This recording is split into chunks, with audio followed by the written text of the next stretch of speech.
Been with Stephanie for a little over 3 years.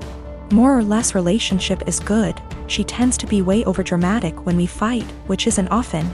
But I can usually talk her down and things work out. When Stephanie and I first started dating, she mentioned a few times in kind of a mysterious, I thought it was attention-seeking. Still do, way that she had some kind of mental illness or mental health struggle. Eventually, probably 2 or 3 months in, she came out and told me in a really serious conversation that she has body dysmorphia and thinks she's obese and hates herself for it. Now let me be clear, I love her the way she is, wouldn't change a thing. I don't mind her weight whatsoever. But even when she said it initially, I almost thought it was a joke. Stephanie is obese. I'm not good at guessing weight and she's never told me her weight, but I know she's 5 feet 4 inches and a size 22 in pants. She's by all standards obese. I don't mind it at all. I'm attracted to her. I think she's beautiful. I would never ask her to change a thing.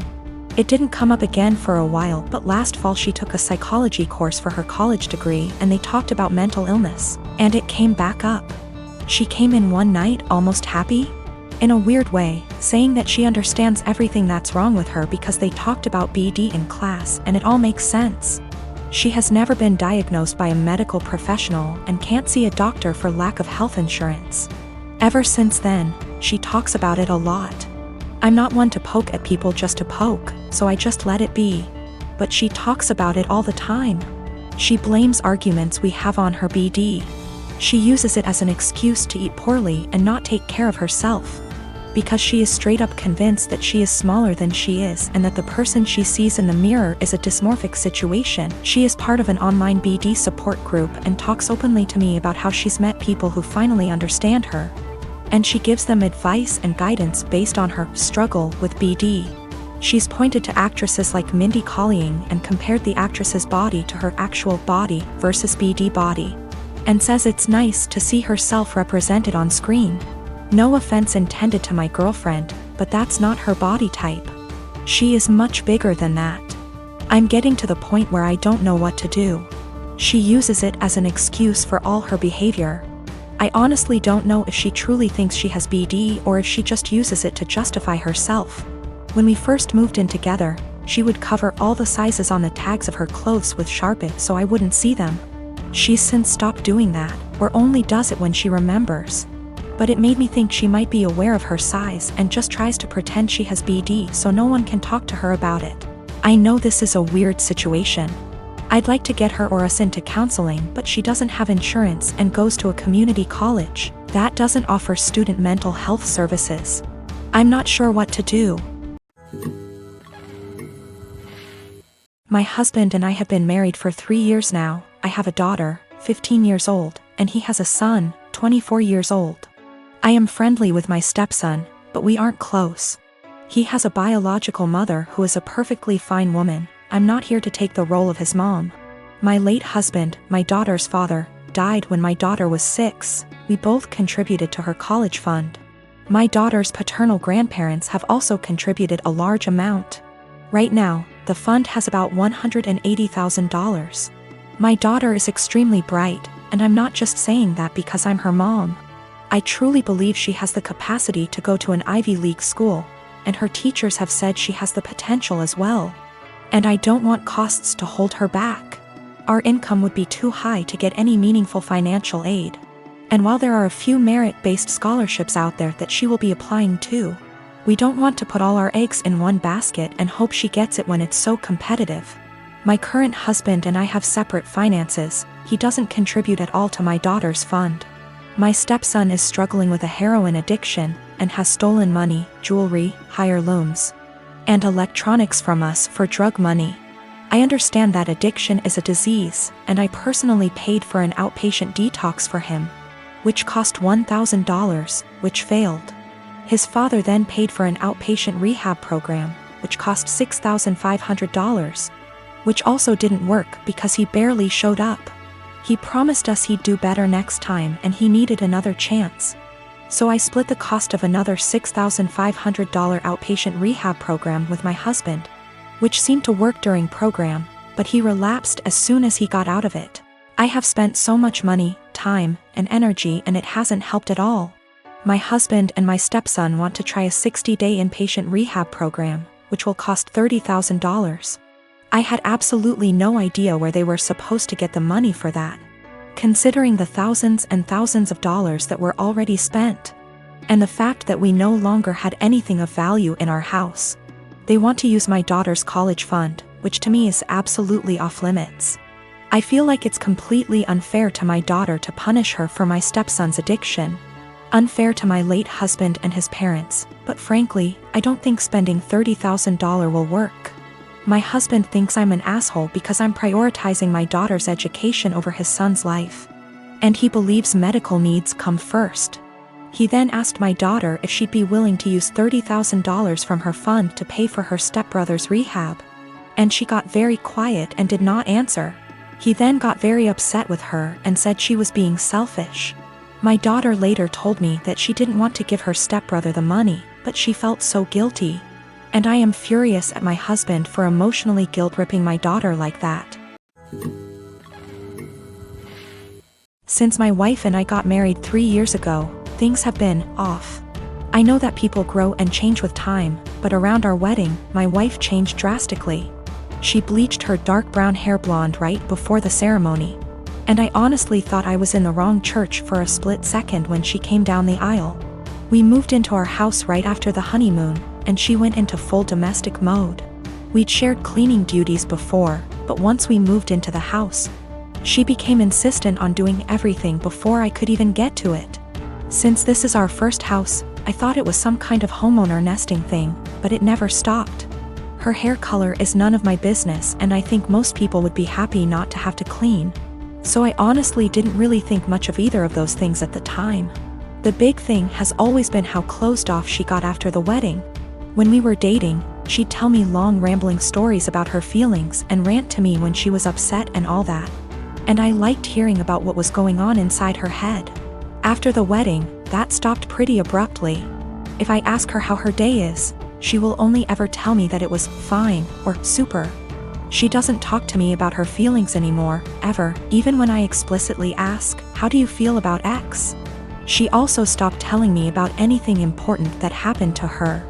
About a year after we got married, her grandfather died. Did she tell me she'd lost her grandfather? No. She told me that she had to go to a conference for work on the other side of the country, which I thought nothing of. On the second day she was gone, her older brother texted me to tell me that my in-laws had really missed seeing me at the funeral. When I called her to ask why in the ever-loving hell she didn't tell me, and then lied about it, all she would say was, "I didn't want to trouble you. You have a lot on your plate." After that, she went on a couple of spontaneous family trips. She's really close to her family, so the first time she said she was going camping with her brother at their alma mater, I didn't think a lot of it other than to be slightly disappointed and confused that I wasn't invited, because her brother's cool and the three of us go camping together a lot. But the second time, I started hearing alarm bells. I'd like to say I'm a more secure man, but after the second spontaneous family trip, my wheels started spinning and I started to think that maybe she was cheating. This was a weird insecurity in the back of my mind for a while, since she wasn't showing any other big signs of cheating. She wasn't guarded about her phone and hadn't changed her routine / appearance. A few weeks ago, she told me she was pregnant. I was over the moon about it until I asked her how many weeks along she was, and she nonchalantly said about 12 or 13. She'd been pregnant for like 3 months before she even bothered to tell me. She's not really showing at all, and she doesn't usually drink, so I had been completely in the bloody dark. I honestly hadn't even suspected. That was kind of it for me.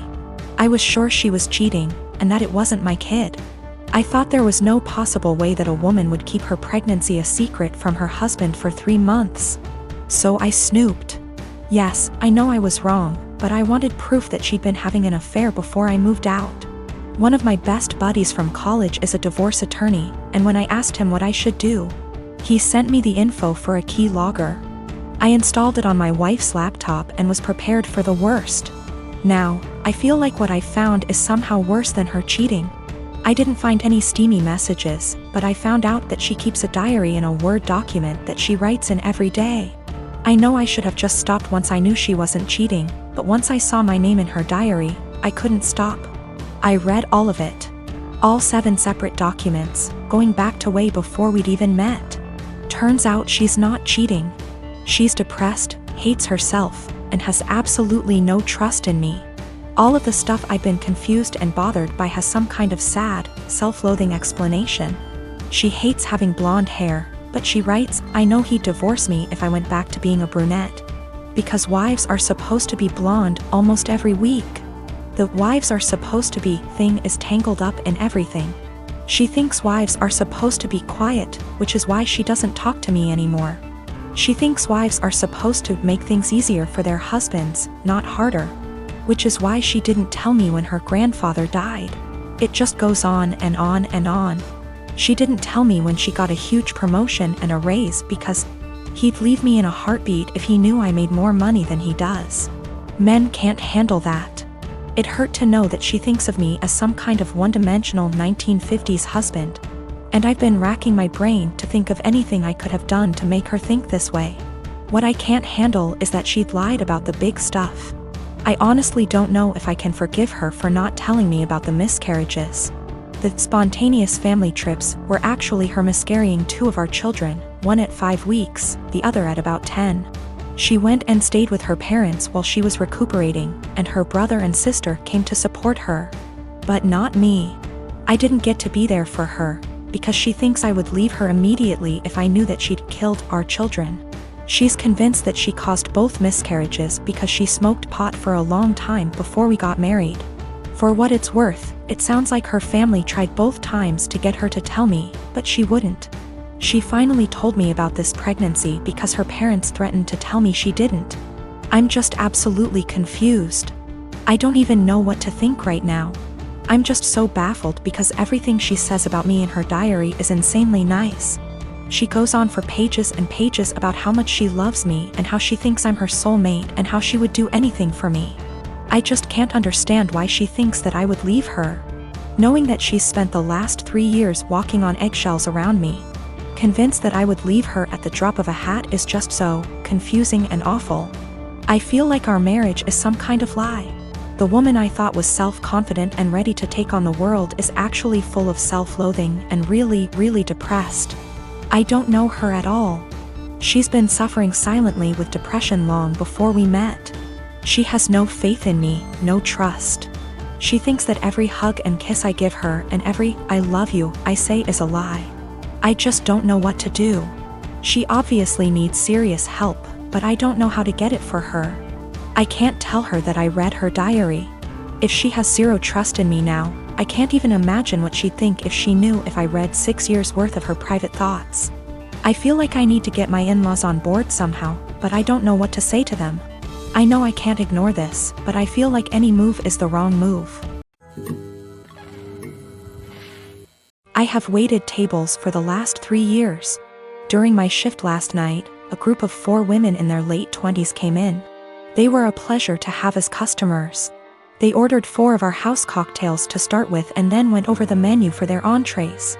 Then I was on my way back to their booth with the drinks on a tray. I walked by the back side and overheard one of them talking about how she was 14 weeks along. When I rounded back, they were talking about the same topic and it was clear to me that she was pregnant. I figured her having 1 drink wasn't a big deal. They ordered their entrees and I went off to handle other tables. About 5 minutes later, they called me over again and asked for another round. At this point I started getting concerned, but I took the order and cheerfully said I'd be right back. This time, I went to the bartender and asked him to make one of them a virgin cocktail. He was confused, but since he's a good friend of mine, I told him to just trust me. A few cocktails later, hers strictly virgin, they started getting rowdy, and Mrs. Pregnant Woman was also getting into it. I figured that since she didn't notice, things were okay. The problem came when I took them their check, and they asked to split the bill at the register. When Mrs. Pregnant Woman got to the counter, I saw her cocktails were marked with virgin. My bartender had edited each in the system for inventory. It was too late for me to edit them back, so I just had her pay, hoping that she wouldn't look at the receipt. They all thanked me and left, leaving a generous tip in the process. They were talking in the parking lot for the next short while, presumably waiting for an Uber. Several minutes later, Mrs. Pregnant Woman came back and asked what virgin on the receipt meant. I fessed up that it meant non-alcoholic. She blank stared me for a few seconds and then asked if she had ordered a non-alcoholic cocktail. I said no, but told her that I assumed she wanted one seeing as she was pregnant. It was a lame lie and I'll admit it, but she looked me in the eye and asked me to return her part of the tip. I did so. Then she talked to my manager. My manager took me into her office and literally shrieked at me until hoarse. I stood my ground and told her that I'm not going to be responsible for FAS. She told me that she was taking me off the calendar until she decided what to do with me. She also informed me that I could get the restaurant in serious trouble for discrimination. And upon examination of my state's laws, she is correct. But when I talked to my mother and father about it tonight, they told me that they understood my position. The entire staff at the restaurant is against me and I think that I'm going to call in and tell my manager that I quit. But I still feel in the right here.